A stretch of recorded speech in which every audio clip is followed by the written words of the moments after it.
Okay, welcome back to In Depth with David. Today I am starting a new series where we are going to recap the Red Sox series. I'm doing it right now individually, but I'm hoping to have a co host with me to do this in the future.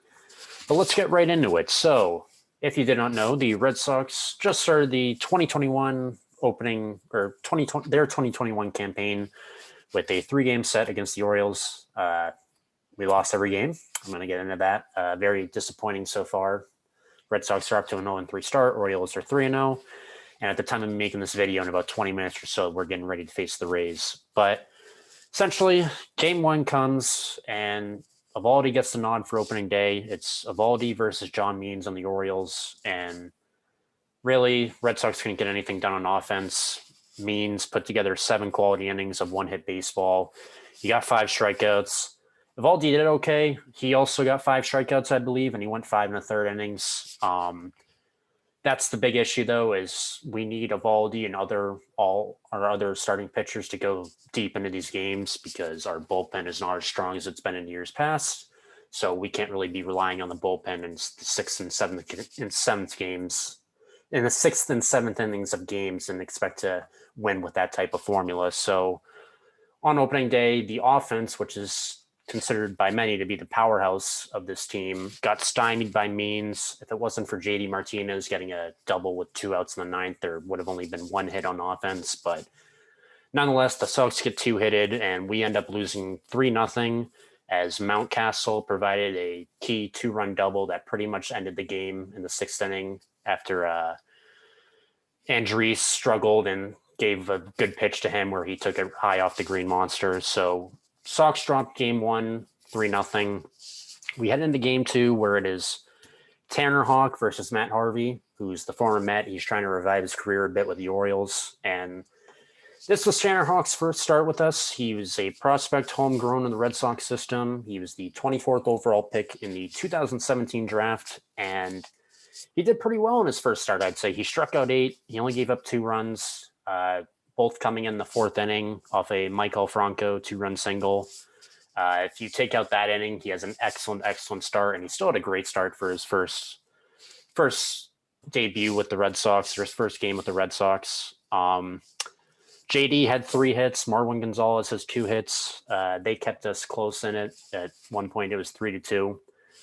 But Darwinson Hernandez coming out of the pen, as the theme continues in these first 2 games, would haunt the Red Sox as he really struggled, and he gave up the sac fly to Trey Mancini, which gave the Orioles an insurance run and pretty much put the game out of reach. We did have a little hope in the in the 9th inning. We had first and second on with no outs, but their closer, Valdez, shut us down, and the Red Sox ended up dropping game 2 as well, 4-2. So regardless of what happened in game 3, the Orioles they already won the series.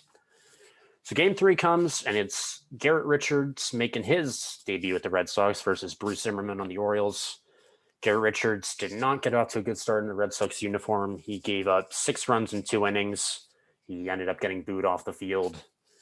And then Josh Taylor did not do much better as he gave up 4 runs, and it was 10-0 really early on in that game. Pretty much the game was over by the 3rd inning. Trey Mancini had a 2-run double in the 3rd. That really was the dagger. Vasquez had 3 hits. Kike Hernandez had a sacrifice fly. JD continues off to his hot start with a home run. He had 3 hits in game 2. But nonetheless, it was not enough as the Red Sox would end up losing 11-3 in game 3 and get swept by a team that many believe have no chance of making it to the postseason. I believe MLB.com even gave Baltimore 0.0% chance to make the postseason. Other than that, in game 3, Whitlock was great in his MLB debut. He had 3 1/3 innings of relief coming out of the bullpen, and he was scoreless. So hopefully the Red Sox can rely on him to come into the bullpen plenty of times this year and offer quality pitching. But there's a lot of red flags with this first series, in my opinion. It's concerning that we weren't really able to get the bats going against the Orioles, a team that many consider to be one of the weaker teams in the MLB, as they have been for the last few years. And we really the theme has been for the Sox the last few years, also just pitching in general, getting off to slow starts with our starting pitchers, giving up way too many runs early and having to rely on the bullpen to stop the bleeding. So Pretty much all our fears as Red Sox fans came to light in this series. It is encouraging to see JD Martinez get off to a hot start. He would be the first one to tell you, even though it was a shortened season last year, he did not have the year he wanted to have. So for him to have a 3-hit game and then a 2-hit game and a home run and some RBIs, very solid. Tanner Hawk, the right-handed Chris Sale, as people are calling him, for him to come in and have a good start, even though he didn't get the win. Very encouraging. He could have some potential with the Red Sox down the line, and he's a piece that hopefully we can keep, and he can be a staple in this shaky rotation right now. So, yeah, there's a lot of question marks after this first series. The players of the series are, for the Orioles, in my opinion, John Means with his quality start in game one.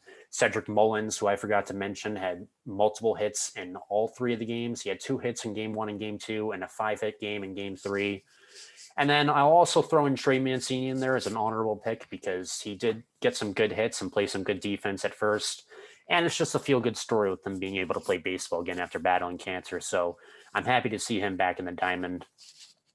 And for the Red Sox, not too much positives to take away from this. Also, fielding was a big issue and a big liability throughout the series. Something else to work on. Obviously, Devers had his struggles. Kike Hernandez did okay. Just some hard hit balls and some unlucky bounces, but nonetheless, we need to get the fielding done as well if we want to be able to surprise some people this season and be able to have a better year than most people think we will. But JD Martinez and Tanner Hawk were the 2 players of the series for the Red Sox for me. Both of them got off to great starts, and we're going to really need to rely on them to continue their hot start moving forward in all these series if we really want to have a chance to surprise some people this year. Because my honest opinion, I don't think we're going to make the playoffs. I'd be happy if we finish in 3rd behind potentially the Yankees and the Blue Jays, maybe even 4th if the Rays, leapfrog us in the standings. But it's going to be really tough to make the playoffs with those 2 powerhouses in the division, plus a 3rd solid Rays team that just made the World Series last year.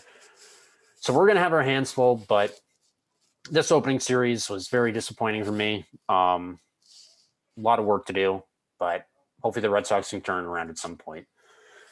So, yeah, that's really going to do it for me. Thank you for listening to this. Again, the other recaps are going to be much longer once I find a co-host to do this with, but I hope you enjoy this. Let me know in the comment section below if you have any critiques. What are your thoughts on the Red Sox? How many games do you think we're going to win? I personally think we could win anywhere from 75 to 85 games, and that would be a successful season to me. But let me know in the comments. Have a good one. Absorb that like button. Blow up the comments, and I will talk to you guys later this week after the Tampa Bay Rays series. Have a good one.